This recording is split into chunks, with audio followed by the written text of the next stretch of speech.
నమస్తే, welcome to reflection news and Sharma. ఎక్కడ elections జరిగినా, స్టేట్ ఎలక్షన్స్, గ్రామ పంచాయతీ ఎలక్షన్ నుంచి మొదలు పెడితే ఆ ఎలక్షన్ విధులు నిర్వహించే వాళ్ళకే బస్సు సౌకర్యాలు, వెహికల్ సౌకర్యాలు ఉంటాయి. కానీ ప్రజలకు ఇంతవరకు ఏ రాష్ట్రంలో కూడా నేరుగా ప్రభుత్వాలు ఈసీ సౌకర్యం కల్పించలే. కానీ విజయ్ మాత్రం ఏమంటున్నాడంటే, ఎలక్షన్ కదా ఈరోజు, బస్సులు ఏర్పాటు చేయండి ఈసీకి, టీవీకే అధినేత విజయ్ అత్యవసరం లేక. నేను లేక చదువుకునేసరికి సగం పూట గడుస్తుంది, మళ్ళీ వాళ్ళు స్పందించేసరికి ఎలక్షన్ అయిపోతుంది. ఇవన్నీ పెట్టుకుంటే వాళ్ళకి కలుస్తుందా ఈసీకి? ఇప్పటికే మనకు తడిసి మోపడవుతున్నది. అసెంబ్లీకి ఒకసారి ఎన్నికలు, పార్లమెంటుకి ఒకసారి. అందుకే జంబ్లింగ్ విధానం, ఒకటేసారి దేశమంతా ఎలక్షన్ కావాలని మోడీ ప్రయత్నం చేస్తున్నాడు. దానివల్ల ఖర్చు తగ్గుతుంది. ఒకటేసారి రెండు అవుతాయి, అటు పార్లమెంటుకు ఇటు అసెంబ్లీకి ఎన్నికలు జరిగితే కొంచెం ఖర్చు తగ్గుతుంది. ఆ ప్రయత్నం చేస్తుంటే నువ్వేమంటున్నావు? ఇప్పుడు బస్సులు పెట్టమంటున్నావు. పెడతారా మరి? ఇక్కడ పెడితే అందరు ఊరుకుంటారా? అన్ని రాష్ట్రాల్లో బస్సులు పెట్టమంటారు. అది కొంచెం ఇబ్బందే. తమిళనాడు అసెంబ్లీ ఎన్నికల వేళ టీవీకి అధినేత విజయ్ ఈసీకి అత్యవసర లేఖ రాశారు. చెన్నైతో పాటు రాష్ట్రంలోని పలు ప్రధాన నగరాల్లో వేలాది మంది ఓటర్లు తమ స్వగ్రామాలకు వెళ్లి ఓటు వేయడానికి సిద్ధపడ్డారని, అయితే రవాణా సౌకర్యాలు లేక వారు బస్టాండ్లోనే చిక్కుకుపోయారని విజయ్ తన లేఖలో పేర్కొన్నారు. సరైన బస్సు సౌకర్యం లేకపోవడం వల్ల వేలాది మంది తమ ఓటు హక్కును వినియోగించలేకపోతున్నారని ఆవేదన వ్యక్తం చేసింది. చెన్నైతో పాటు పలు ప్రాంతాల్లో బస్టాండ్లో వేచి ఉన్న ఓటర్లను వారి వారి పోలింగ్ కేంద్రాలకు చేర్చడానికి వెంటనే ప్రత్యేక బస్సులు నడపాలి. ప్రతి ఒక్కరు తమ ఓటు హక్కును వినియోగించుకున్నప్పుడే ప్రజాస్వామ్యంలో అందరికీ న్యాయం జరుగుతుంది.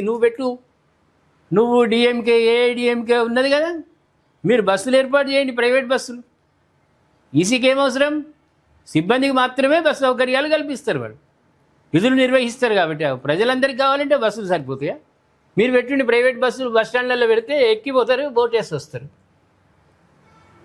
అందరికీ న్యాయం జరుగుతుంది. రవాణా ఇబ్బందుల వల్ల ఒక్క ఓటరు కూడా తన హక్కును కోల్పోకూడదు. ఓటర్ల పరిస్థితి అర్థం చేసుకొని ఎన్నికల సంఘం తక్షణమే స్పందించాలి.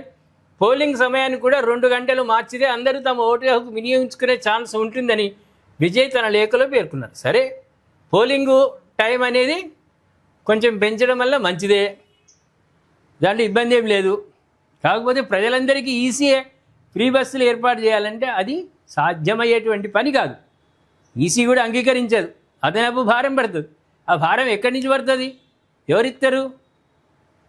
మళ్ళీ ప్రజలే కదా, ట్యాక్స్ రూపంలో కదా.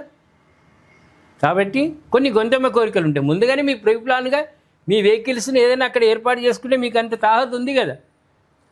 కోట్ల రూపాయలు సంపాదించుకున్నారు డిఎంకే కానీ, ఏఐడిఎంకే కానీ, తర్వాత ఏఐడిఎంకే అలయన్స్, మళ్ళీ విజయ్ పార్టీ.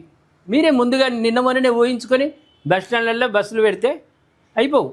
అందరూ ప్రజాస్వామ్యంలో ఓటు హక్కు అందరూ వినియోగించుకుందరు కదా. కానీ ఇప్పుడు సమయానికి ఈరోజు తక్షణమే ఏర్పాటు చేయాలంటే అది దుస్సాధ్యమైనటువంటి నిర్ణయం. ఈసీ కూడా అంత తొందరగా స్పందించదు. వెహికల్స్ ఏర్పాటు చేస్తే, ఒక రాష్ట్రంలో ఏర్పాటు చేస్తే మిగతా రాష్ట్రాల్లో కూడా ఏర్పాటు చేయాలి. అందరు అడుగుతారు, అందరు ఇదే కోరుతారు. కాబట్టి అవసరం లేదు. ఇప్పటికే తమిళనాడులో ఫ్రీ బస్ మహిళలకు, మళ్ళీ అదే అలవాటు అవుతుంది. ఇక ఎలక్షన్లప్పుడు కూడా ఫ్రీ బస్ పెట్టుకోండి, ఏమవుతుంది? 1 గంట లేట్ అయినా ఓట్లు వేస్తారు. మరి ఈసీ స్పందన ఏ విధంగా ఉంటుంది? ఎట్లా స్పందిస్తుంది? ఎలక్షన్ టైం అయిపోయేదాకా, అయిపోయినాక చెప్తుందా? లేకుంటే ఇంకొక ఎప్పుడు చెప్పినా నేను అందించడానికి సిద్ధం. ఈసీ నిర్ణయం అది మొత్తం దేశవ్యాప్తంగా వర్తిస్తుంది. ఒక దగ్గర తీసుకున్నటువంటి నిర్ణయం దేశవ్యాప్తంగా అది వర్తించే అవకాశాలు ఉంటాయి. ఏమంటారు ప్రేక్షకులారా మీరు? ఎలక్షన్ రోజు కూడా ఫ్రీ బస్సులు ఏర్పాటు చేయాలి ఓటర్లకు. లేకుంటే సొంత వాహనాలు రావాలి, లేకుంటే పార్టీ వాళ్ళు ఏర్పాటు చేయాలి. కార్యకర్తలు ఉంటారు కదా, వాళ్ళే వెహికల్స్ ఏర్పాటు చేయాలి, వాళ్ళని పోలింగ్ బూత్ దగ్గరికి తీసుకుపోవాలి. కానీ ఈసీ భరించాలంటే అది ఎటువంటి సమాచారం మనం అందిస్తున్నాం.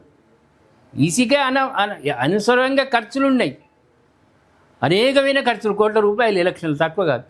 ఉద్యోగులకు జీతభత్యాలు ఇవ్వాలి, వాళ్ళకు తప్పదు కదా. మళ్ళీ ఖర్చు, ఈవీఎంల ఏర్పాటు, మళ్ళీ ఎక్స్ట్రా ఈవీఎంలు పెట్టుడు. ఎక్కడైనా సమస్య వస్తే వెంటనే టెక్నికల్ సంబంధించిన టెక్నికల్ వాళ్ళు తిరుగుతుండాలి, అబ్జర్వేషను. ఇవన్నీ భారంగా మారుతున్నాయి. ఇప్పుడు ఓటర్లకు కూడా బస్సులు ఏర్పాటు చేయాలనే రిక్వెస్ట్, విజయ్ చేసిన రిక్వెస్ట్ మీరు ఏం స్పందిస్తారు? ఏ విధంగా స్పందిస్తారు? దయచేసి కామెంట్ రూపంలో తెలియజేయండి. సబ్స్క్రైబ్ చేసుకోండి, షేర్ చేయండి.